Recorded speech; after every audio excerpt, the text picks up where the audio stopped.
Talvez você já tenha se deparado com o termo fluido não newtoniano, ou até mesmo com aquele famoso experimento de amido de milho com água, que quando a pessoa coloca o dedo com calma, o fluido se movimenta junto com o dedo, e quando aplicado mais força, parece que tudo vira sólido, tudo vira uma rocha impenetrável, que nada vai passar se aplicado com força. E se esse conceito ou o vídeo te deixou curioso, assim como me deixou, você veio ao lugar certo, porque aqui eu vou te explicar como tudo acontece, o que são fluidos não newtonianos e também por que quando a gente coloca mais força lá no fluido, ele não deixa passar.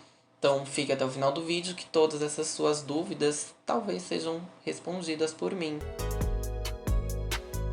O conceito dos fluidos não newtonianos está diretamente relacionado com o estudo da viscosidade, que nada mais é o entendimento de como um fluido vai resistir a fluir. Parece confuso, mas a resistência de um fluido de fluir? Mas é simples. Quando você pega um pouco de água e deixa ela escorrer, ela vai com bastante facilidade. Tipo num copo, quando você pega um copo de água para beber, quando você vira na sua boca, você vê que, nossa, vai uma maravilha.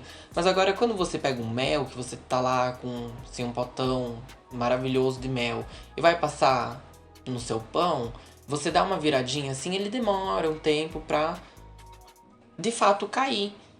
E essa demora para cair está relacionado com a viscosidade dele. Então, enquanto um é menos viscoso, no caso a água tem mais facilidade, e o outro é mais viscoso, o mel, ele vai ter mais dificuldade de fluir.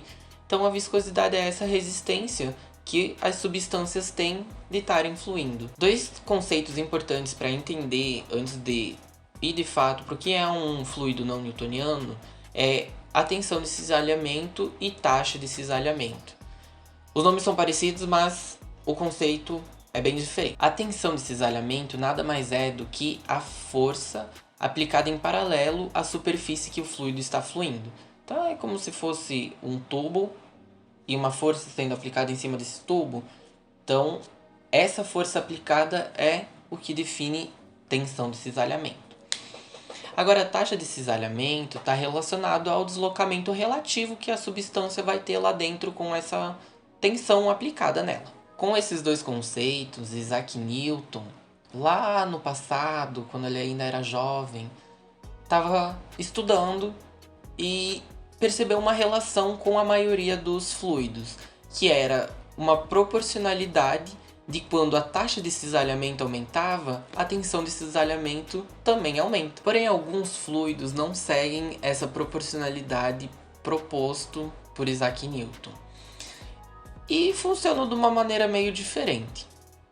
E assim que a gente chega nos fluidos não newtonianos. A viscosidade dos fluidos não newtonianos é muito relativa e ela pode variar conforme o modo de preparo, o tempo de repouso e alguns outros fatores que vão influenciar mesmo fisicamente a viscosidade da substância. Porém, aqui vamos focar só no que é mais importante para explicar mais o experimento. Ele consiste na tensão de cisalhamento aplicada no fluido. Então, essa força aplicada e a diferença de taxa de cisalhamento e tensão de cisalhamento, ele cria uma subdivisão, de novo, dentro dos fluidos não newtonianos.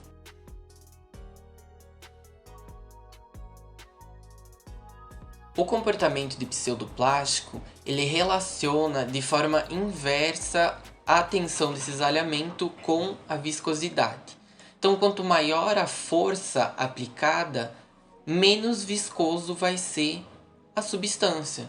Em outras palavras, quanto mais força a gente vai aplicar ali naquele fluido, mais próximo da água, por exemplo, ele vai ficar, que ele vai ser mais facilidade, ele vai escoar mais fácil. O comportamento de plástico, ele já relaciona de uma maneira não tão assim, quanto maior a tensão, menor a viscosidade. Mas sim que a matéria ela vai precisar de uma força inicial para começar a se deslocar. É como quando você tava com o teu carro estragado na rua e precisou dar um empurrãozinho assim pra pegar no tranco, sabe? Precisa de uma força inicial pra daí começar a se locomover de fato. E por fim, o que mais importa pro nosso vídeo é o comportamento de dilatante, que é o oposto de pseudoplásticos. Porque enquanto os pseudoplásticos aumentavam a tensão, diminuía a viscosidade, os dilatantes, eles aumentam a tensão e aumentam a viscosidade. Então, talvez vocês já conseguem fazer assim um paralelo entre a explicação e o experimento.